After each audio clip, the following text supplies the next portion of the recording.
Hey everybody, welcome to another episode of Classic Gaming Brothers. I'm Zach. And I'm Seth. And we're the Classic Gaming Brothers. That's right, we are the Classic Gaming Brothers. That's right. Seth, how are you? I'm alright. How are you?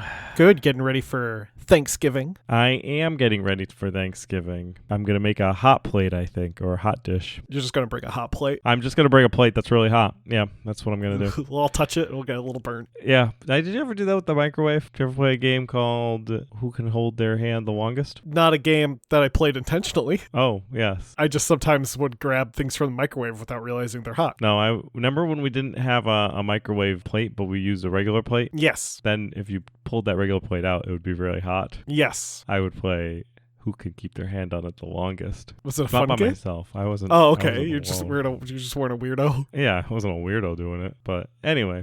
Seth, what have you been recently playing? So recently I've actually played and beaten, which is rare, The Rise of the Golden Idol, which is by Color Gray Games and published by Greystack, which I believe is also the same people, just as publishers. So there was the Case of the Golden Idol, which was a detective-style game where you find and click on vignettes to attempt to figure out how something happened. And that game, The Case of the Golden Idol, and it has two DLCs, The Spider of Lanka and The Lemurian Vampire. And that game takes place in like the 1500s. So, you know, there's like old-timey boats and old-timey people and stuff like that. And The Rise of the Golden Idol brings it to the 1970s. And so there's 20 different cases that instead of just all death, which I believe the Golden Idol has, these are various different crimes that are going on. And you kind of have to figure out like what's going on in the vignette, who's who, and you have to identify people. What I like about this game versus the previous game is that they have like these like chapters. Each chapter has 3 to 5 vignettes that you have to solve. And then there's like a chapter mystery that you have to solve. And once you solve that chapter mystery, you can move on to the next chapter where there'll be another 3 to 5 vignettes to solve. And you're kind of like building this story, and it's interesting because the whole story plays together and you kind of are like unraveling what's going on. And as you explore vignettes, the same characters will show up in other vignettes, and you can continue to identify them. So, like, there's a guy named, like, Jack Nowak, and so when you open it up, it'll be like, oh, this is Jack Nowak, and, like, you can identify him pretty quickly. And so if you remember who's in other vignettes, some of the levels, at least when it comes to identifying who's in the mission, can be, like, a little easy. But ultimately, trying to unpack what's actually going on, it gets a little difficult. Really good game. Plays a lot with, like, paying attention to a lot of minute details. Very much a game that I recommend. I do recommend the prequel first, but I also recommend if you liked playing the Obra Dinn, I would recommend playing these series of games. And they also are planning on doing multiple DLCs throughout the year. So you can buy the game and the multiple DLCs in one pack. And I still think it's like $30 or $40. With all that, I think the base game's like $15 or $20. So it's not an expensive purchase for sure. For a game, I think it took me about 15 hours to beat the whole game. So I think you can definitely get 15 to 20 hours. I guess it also depends on how fast you can solve things. If you're very smart or good at solving things, maybe you can beat it faster. Now, Zach, what have you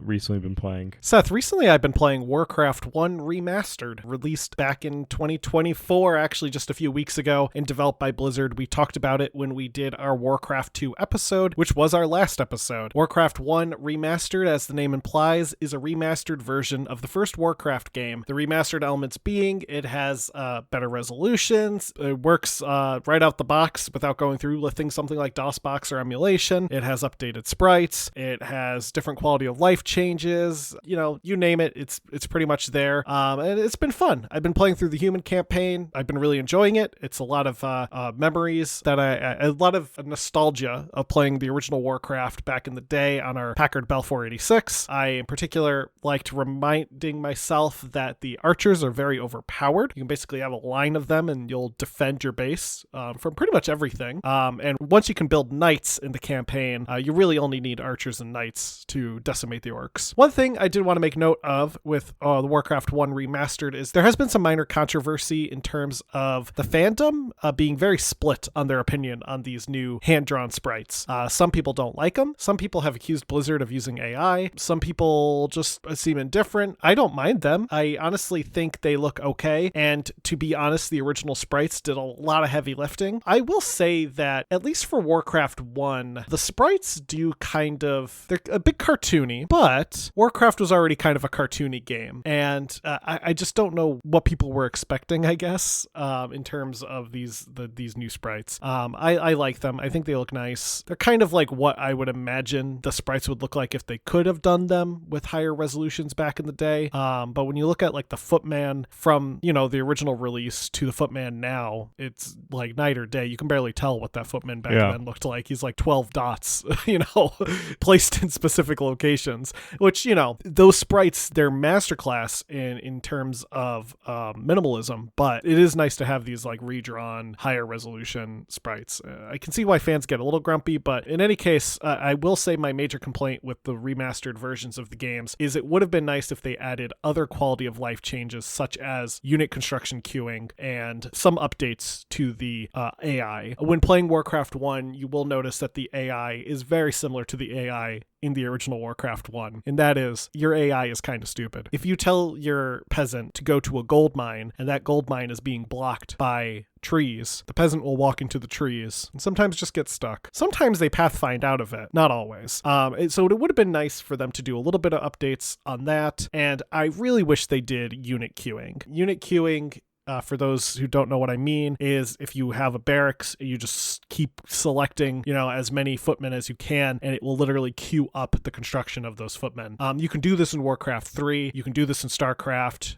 You can do this in StarCraft 2. So Blizzard obviously is familiar with it. I don't know if they were trying to go a purist route with these remastered versions, but it would have been nice if they put in something like that. In any case, I still like playing them, and I'll keep playing, Warcraft 1 Remastered. I want to try to get through the campaign, and then I want to actually try to go through the Beyond the Dark Portal campaigns of Warcraft 2. So that's my current plan. But yeah, that's what I've been recently playing, Warcraft 1 Remastered. Well, getting into today's episode, we're going to be talking about a series of games Seth and I don't really have a ton of experience with. I personally own them because I got one of the bundles that was released through Humble Bundle a few years ago, but they are games that I'm kind of surprised that Seth and I are not familiar with in terms of our history, because I think they fill that niche adventure game itch that at least Seth had that would have probably I've lived vicariously through watching him play games back in the day. But these are the Tex Murphy games. So Seth, I don't think you have any memories of Tex Murphy, right? We've talked about how neither of us really remembered these games. No, I don't have any memories of playing Tex Murphy. I have had more recent memories because I've been like interested on getting them and picking them up.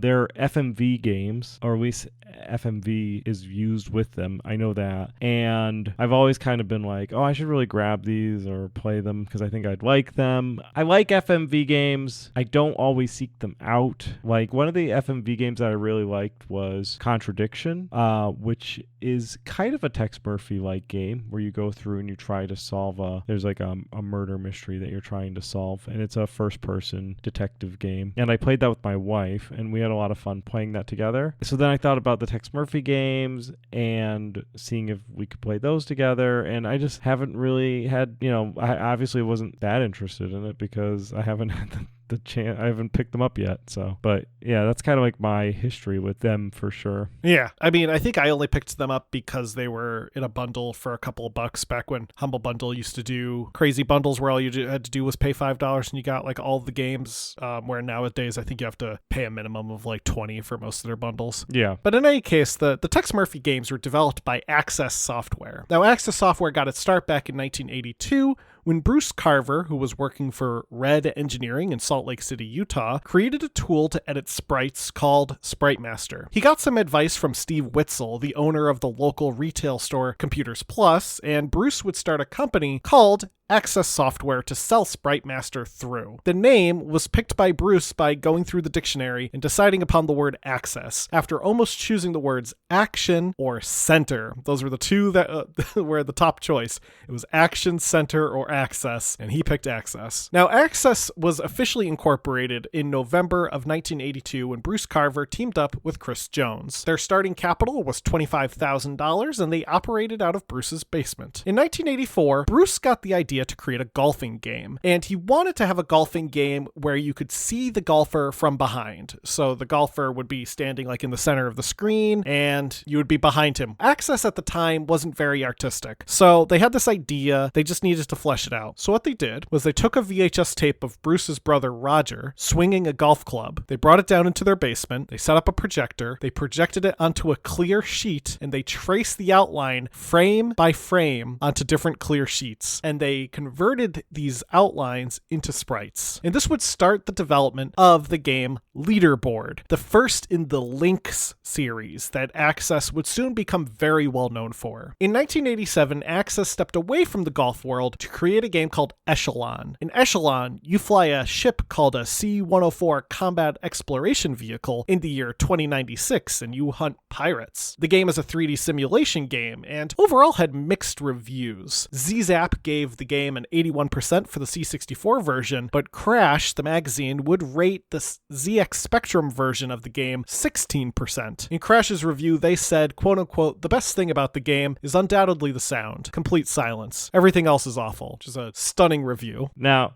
Access wanted to build upon the 3D flight simulation genre, but really wanted to incorporate film noir elements. They started work on developing a game that, per an unsighted report, was based on a home movie that the developers were doing in their spare time. As development continued, it shifted from being more 3D flight to being more adventure. I feel like what's interesting is I'm about to reveal that this 3D fight simulator game became the Tex Murphy series, which is a detective adventure game. It's like if that N64 Pilot Wings all of a sudden became just like Gabriel Knight. Yeah, or like Wing Commander became Mass Effect. Or Gabriel Knight, yeah. Or Gabriel Knight. So, as we were already alluding to it, as they continued development on this 3D fight simulator, it became more than a 3D flight simulator and go on to become an adventure game called Mean Streets, which would become the first in the Tex Murphy series. Mean Streets is very different from future Tex Murphy titles, including a different game segment such as side-scrolling action sequence and an open-world flight simulation. It also didn't sport what would become the distinct FMV style that later games had. Mean Streets, which was released in 1989, was about Tex Murphy, a private investigator who lives in the post-apocalyptic world of San Francisco. It's set in the year 2000. No.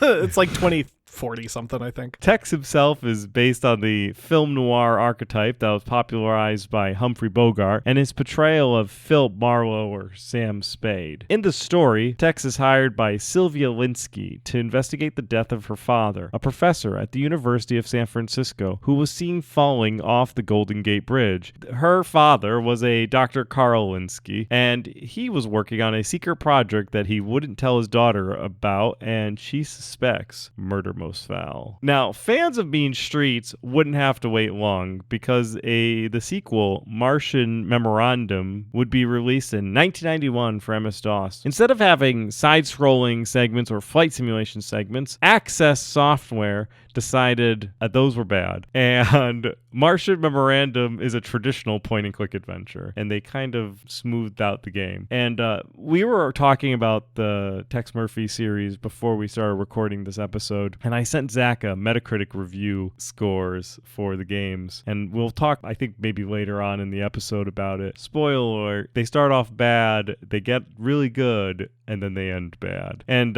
Mean Streets is that first game that they tried a bunch of things some things worked, some things didn't, and they kind of got their stride when it came with Martian Memorandum. So if you start Mean Streets and you are like, I don't like this, give another one of them a try before abandoning the series. So as we kind of stated, Martian Memorandum is a traditional point-and-click adventure game. You interrogate people to gather information, and depending on what you learn, new areas of the games will be unlocked. Also, like other point-and-click adventure games, you collect items and you store them in an inventory. Now, digital actors would be filmed and recorded for the moments where you speak to people. For an interrogation, the head of the person you are speaking to will appear in a black square that will respond to you through a digitized animation and voice. And what's really neat is the voices can be played using the PC's internal speakers, which is neat in a theoretical paper type of neat. It's not neat when it probably happened in life. Because sounds miserable. Yeah, it probably sounds really bad, and like your computer is trying to either die or talk to you. The animation of the people speaking and the audio itself is very rudimentary, but for the time it was likely incredibly novel. Kind of reminds me of another game that came out in the 90s, Titanic Adventure out of the time. In Martian Memorandum, the plot involves Tex Murphy being hired by Marshall Alexander, the founder of Terraform. Marshall Alexander's daughter has gone missing, so Tex must search for her. He soon learns there's more to Mr. Alexander than meets the eye, and his past may be steeped in murder. Bump, bump, bump. Now, Access would continue to create Tex Murphy games, with the next being Under a Killing Moon. Access had a bit more of a budget with this game and decided to really build upon what they did with Martian Memorandum. Under a Killing Moon would have a budget of around $3 million, which paid for things like full motion video cutscenes, advanced 3D worlds using true texture-mapped polygons and not ray casting, which is what Doom would do for its 3D, and also higher resolutions. With a 3D world, players can now move around in a first-person's perspective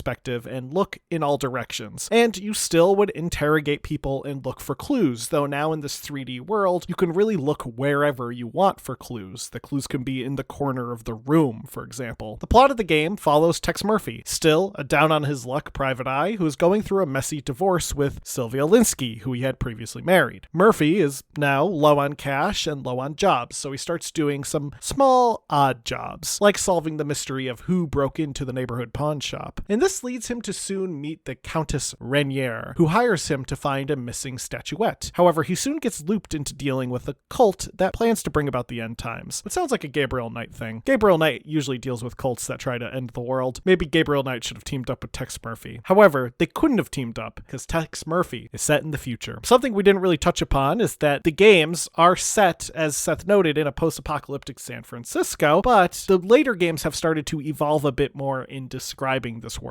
So you learn through games like Under a Killing Moon that it's the year 2042, and the cities are starting to slowly rebuild since World War III. Some citizens, however, have been mutated by the fallout, and this has created a class divide. Certain people developed resistance to the radiation. They're called norms by the mutants. Tex is a norm, but he does live in the mutant part of old San Francisco because A, he gets along with mutants, and B, he's broke. So he has to live in areas that aren't great. And unfortunately, the mutants are put in areas that aren't great in this future. The next game in the series, the Pandora Directive, was released in 1996 and was built using the same engine as Under a Killing Moon. In a similar way, players would be able to explore a 3D world and interact with objects from a first-person perspective. One change to the Pandora Directive was to the dialogue tree, which doesn't feature Tex's full response, and instead condenses it down to a humorous description. This would later be used by companies like BioWare in the development of their Mass Effect series. Can you give me an example of how this worked? In the game, in one of the scenes, you can talk to a lady running a newspaper stand, and when she asks you a question, or when she talks to you, for example, she might say, well, I guess that depends on which services we're talking about, big guy. Your answers are A, blatant innuendo, B, a sleazebag offer, or C, play stupid. Oh, so kind of like Alpha Protocol too. Yeah. Now, the Pandora Directive also featured multiple endings and different narratives, a first for the adventure game genre. The endings are all all decided upon based on the path you take Tex in terms of how nice or mean you are to people. There is a mission street that features 3 endings related to Tex's crush, Chelsea Bando. These endings are when Tex is played as a nice guy, Boulevard of Broken Dreams, where Tex is selfish and a jerk, leading to 4 possible endings, and Lombard Street, if you choose neither path, where Tex isn't really nice, but he's also not really mean. And this path also has 2 different endings, so 7 different endings, depending on if you're nice, mean, or just kind of a human. Yeah, I think the best ending can be achieved if you only do positive answers. The worst ending is only negative answers, and then some of the other ones are a mixture. Maybe more nice, but a little bit of mean, you might get one ending. If you have, more mean, but a little bit of nice, you can have another ending. Or if you do like nice, mean, nice, mean, nice, mean, nice, mean, it could be something entirely different. The game takes place in 2043, and Texas community has recently undergone a city-funded cleanup, so things are slightly nicer. At the start of the game, Tex accidentally offends his crush, Chelsea Bando, and misses a dinner date to reconcile. He is hired by a man named Gordon Fitzpatrick to find a friend of his, and his Thomas Malloy, who is staying at the Ritz. Tex gets knocked out when visiting Malloy's room, and this leads him down a mystery that ties into a serial killer, the NSA, ancient Mayan tombs, and aliens. Does he ever go on the date, though? You'll have to play the game to find out. The next game, Overseer, would see a change in the 3D engine used for the games, with Access creating an entirely new virtual world engine for the game. The game has 2 difficulty settings, Entertainment Mode and Gamer Mode. Entertainment Mode has a total of 1,500 points that can be earned, the ability to bypass puzzles and hints. Gamer Mode has no hints. You can't bypass puzzles, and there are a total of 4,000 points. But don't worry, only 3,900 of them are attainable, as there's a glitch that prevents points from being assigned for solving one particular puzzle. So if you're a completionist, watch out. The working title for the game would be Trance, but they changed it to Overseer after their original plans for a proper sequel to the Pandora Directive got sidelined by a contract with Intel, who wanted to bundle the game with new hardware. Because they were limited by a stricter timeline, they decided to create a remake of Mean Streets using the more familiar style of gameplay that they had established with the other Tex Murphy games. Overseer, which was released in 1998, would be the first game to ship a version specifically designed for DVD-ROM. When you bought the game, at least in North America, you would receive 2 copies of the game. One was the DVD-ROM version that was on 1 disc, and the other was the CD-ROM version on 5 CDs, depending on what you could play it on. Yeah, but it's cool they gave you both options. So when you bought the game, you got both. That's really cool. It's also a fun way to show how much information can fit on a DVD. The content would be identical outside of there being 5 CDs that you would need to swap through. So the DVD version meant that there was no swapping, which was life back in the day when you had to swap game CDs. I know. I remember, just as a fond memory of getting my first computer with 2 CD-ROM drives so that you could keep one disc in there and you can use the other disc to swap out, and you could swap and have multiple discs in order to be able to not have to swap. I always enjoyed that. That was a fun time. I was just looking up. Yeah, Baldur's Gate 1 had 5. Yeah. Dungeon Siege 2 had 6.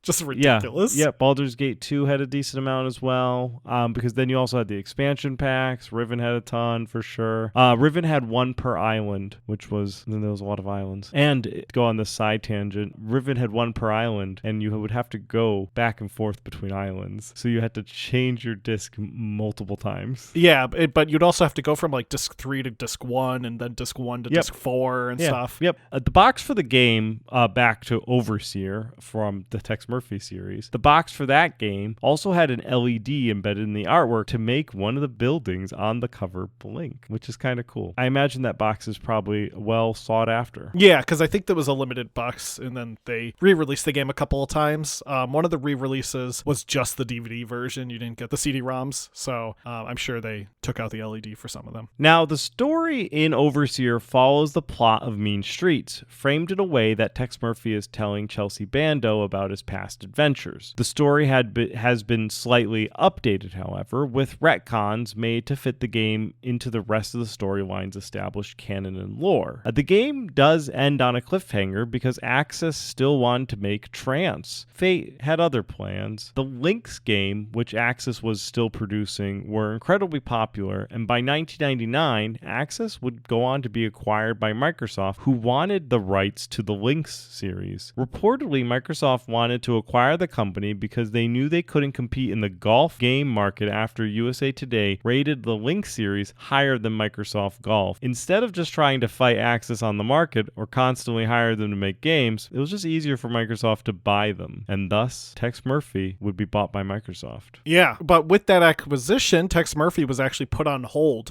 Microsoft wasn't really interested in making more Tex Murphy games, and Microsoft would go on to sell the studio in 2004 to Take-Two, who renamed the studio IndieBuilt, but that would be shut down in 2005. So Microsoft really just wanted those Lynx games that badly. So in Microsoft's pursuit for the only golf game, they ended Tex Murphy's career in a cliffhanger. Now, Aaron Connors and Chris Jones being one of the co-founders of Access and Aaron Connors being one of the lead writers for Tex Murphy, still wanted to make Tex Murphy games and still wanted to tell this story. This was their baby. They loved this story. So they did. They actually produced a series of audio dramas in 2001 that continued the story. These adventures would be funded completely out of pocket and released for free. And maybe I'll drop in a little bit of audio from one of the audio dramas from 2001. After they check on you, there'll be time to escape. Just remember, the White Russians are your friends. Okay, I'll take your word for it, but I usually drink bourbon. Don't forget, Mr. Murphy, please.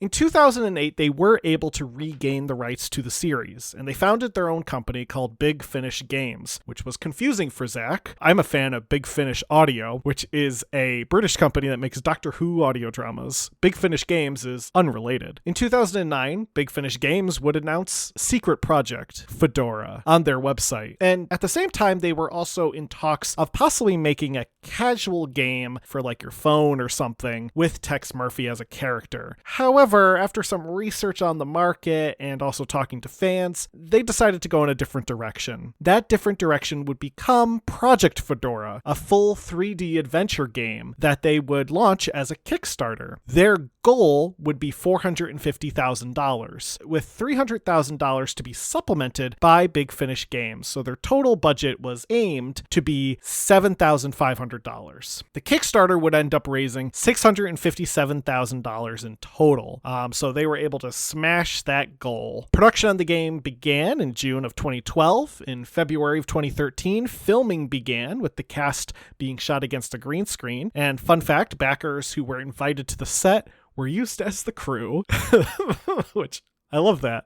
They were like, hey, you guys want to see how a game gets made? Well, you better hold the light. The filming would end up consisting of about 140 hours of raw footage. In July, it was announced that the title of the game would be Tesla Effect, a Tex Murphy adventure, and the game would release in May of 2014. Tesla Effect takes place in 2050, 7 years after the end of Overseer. The story is that Tex Murphy wakes up in his office at the Ritz with strange markings over his body and no memory of the past 7 years. He also learns that Chelsea is missing. He goes on a quest to find her, regain his memory, and discover how these two things intertwine with the lost invention of Nikola Tesla. The game featured, like past Tex Murphy games, a full 3D environment, logic puzzles, conversation trees, and different endings based on player choice, though it was a bit more nicer looking as it did come out in 2014 as opposed to the 1990s. And I don't believe it's actually part of the complete Tex Murphy pack. It's usually sold as a standalone. So a fun fact about Tex Murphy is Tex Murphy was a contender for the longest running adventure game character from the Guinness Book of World Records. However, they disqualified him because they consider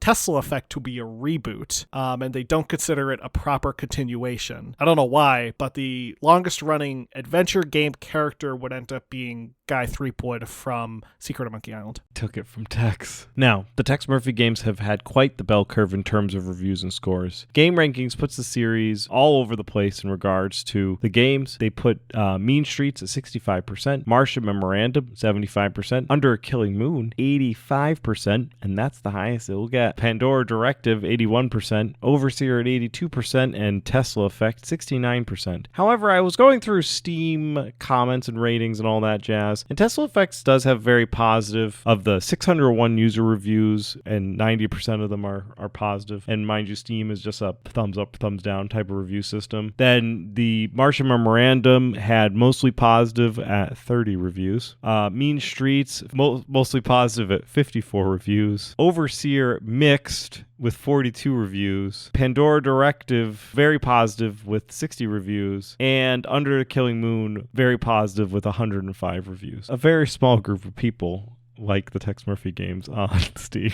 Now, at release, Mean Streets was called exhilarating by Computer Gaming World, and people praised it for being refreshingly adult. However, it was also called repetitive. Martian Memorandum would sell around 85,000 copies by July of 1992 and would be praised by Computer Gaming World, who also named it as one of their top 4 adventure games of 1992. Under a Killing Moon sold over 400,000 copies, reportedly breaking Access Software's previous sales records. It also earned universal praise, with Next Generation giving it 4 out of 5 stars and Computer Gaming World ranking it at 99 of the best computer games of all time. The Pandora Directive reportedly sold around 120,000 units and also received some pretty solid reviews. Next Generation again would give it 4 out of 5 stars and PC Zone would score it 92 out of 100. Overseer received some favorable reviews, but Next Generation was not impressed, giving the game only 2 out of 5 stars. PC Gamer gave it a 69% and Adventure Games gave it a 3.5 out of stars out of 5, which, I mean,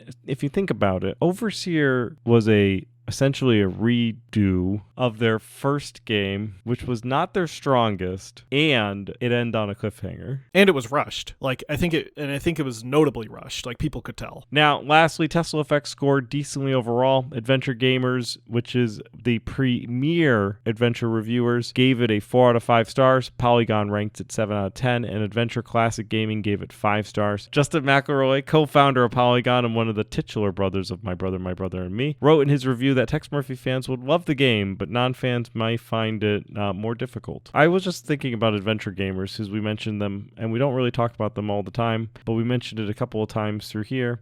Adventure Gamers, it's a great website. It's a great resource, especially if you like adventure games. A lot of their 5-star games are really, really 5 stars. They always write pretty in-depth reviews without ruining the games. So if you are interested in adventure games, I would check out Adventure Gamers. And I think it's just .com, but I would Google that because I don't want to send anyone to any strange websites. Yeah, adventuregamers.com. I've been reading adventuregamers.com probably since college. So in the small short legacy of Tex Murphy, a 7th game, The Poisoned Pawn, was planned.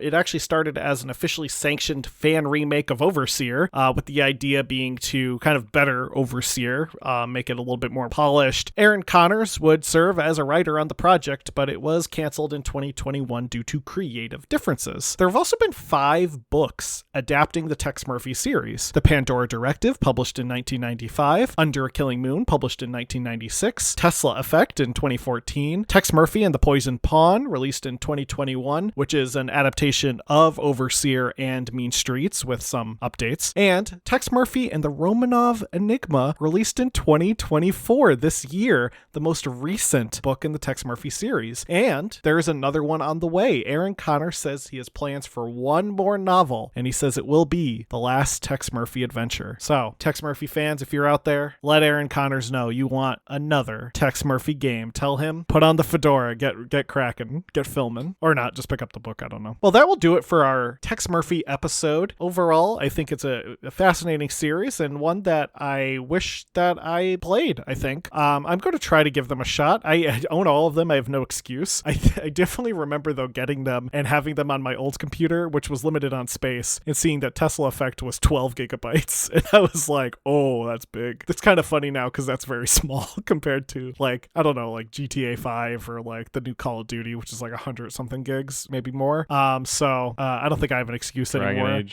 Dragon Age is Veilguard massive. 100 gigs. So I have no excuse anymore, but I'll give them a shot. You know, I own all 6 of them, so why not? And who knows, maybe you'll hear back from me on my thoughts about the Tex Murphy games. That being said, unless Seth has any more thoughts on Tex Murphy, we're going to get into our retro rewind. So I'll go first. Seth had me play Dune, D-U-N-E 2. Developed by Westwood Studios and released in 1992, Dune 2 is considered the godfather of the modern RTS genre. It is based on the Dune book by Frank Herbert. And the reason it's called Dune 2 is because there was a Dune adventure game that was also produced, I believe, by Westwood around the same time, and they weren't sure which was going to do better, so they just made both of them. We talked about it when we talked about Westwood and their history. I played Dune 2 using Dune Legacy, a source port of the original game that allows you to run it smoothly on modern computers with the ability to run it at full resolution and 60 frames per second, all that stuff. It's a great game. I mean, Dune 2 is fantastic. I love playing it. I also have a copy of the Genesis version of the game, which is fun to play, and it is very interesting and a little dated, but fun. You have the choice of playing as either House Atreides, House Harkonnen, or House Ordos. House Ordos is unique for Dune 2. They are not one of the original houses from the Dune book series. Your job, though, is to build a base on the planet of Arrakis and harvest spice. As they say, he who controls the spice controls the galaxy, so the more spice you harvest, the more money you make, and you can buy more buildings or construct an army. For those who don't know, spice is the substance that you find on Arrakis, and it's used for space travel because the Space Guild navigators use it to hallucinate so they can do math really well. That is true, and Dune is weird. The game's a little weird too, but it's fun. You have to build up your army, construct a base. You have to watch out for rival houses, such as the Harkonnens if you're playing as the Atreides, or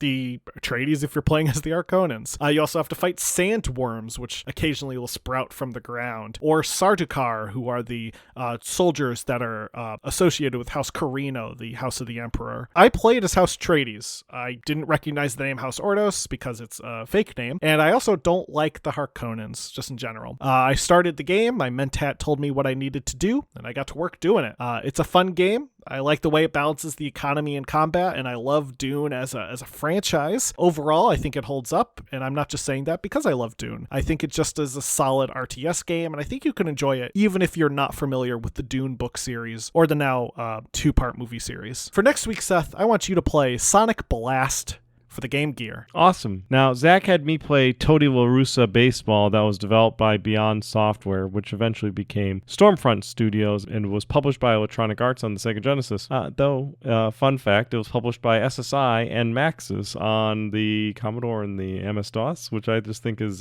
fun. It's funny that Electronic Arts, which is not a fun company, but it is a company, Electronic Arts, SSI, which is a fun company, and Maxis, which is a fun company, all got together to publish Tony La Russa Baseball. Now, the game is a baseball simulation game, which is based on an older baseball simulation game, and you essentially get to choose the teams that you want to play as, or you don't have to play. You can just watch Sega play, and you can also manage them. I don't know what managing involves, but you can manage them and not play, and then you could do some couch versus where you can play against each other. I had a difficulty with the game. I did do Baltimore versus Boston. I could not get a strike on anybody or catch the ball to get anyone striked out. I would end up just rubbing up against the ball with my guys, and they would just continue to steal from me and like go just around the laps. And then I would either throw a ball or they would hit it out of the park.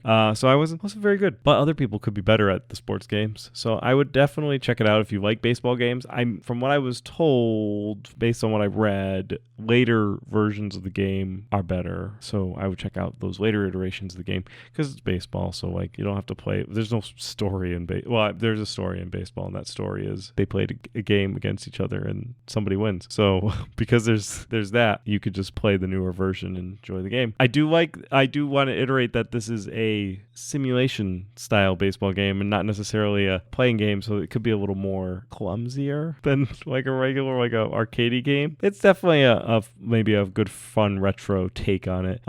So I I don't know if I'm the best judge of whether or not it holds up, but if you like old baseball games, check out Tony La Russa Baseball. Next week, Zach, you can play Tommy Lasorda Baseball for the Genesis. Awesome. I'm excited to play that. Now, thank you everyone for joining us for this episode. If anyone has any memories playing Tex Murphy games, or if you have any thoughts about the Tex Murphy games, send us an email to classicgamingbrothers@gmail.com. You can find us on social media. We're on Facebook and Blue Sky and all those other places, either as Classic Gaming Brothers or CG Brothers Pod. Basically, just look us up, you'll find us. We're also available where podcasts can be found, be it iHeartRadio, Podbean, or iTunes. And of course, we're available at www.classicgamingbrothers.com, where you can listen to us in our lounge and read our blog. And with that, Seth, am I forgetting anything? Don't play games like my brother. And don't play games like my brother. I've been Seth. I've been Zach. And we've been the Classic Gaming Brothers. That's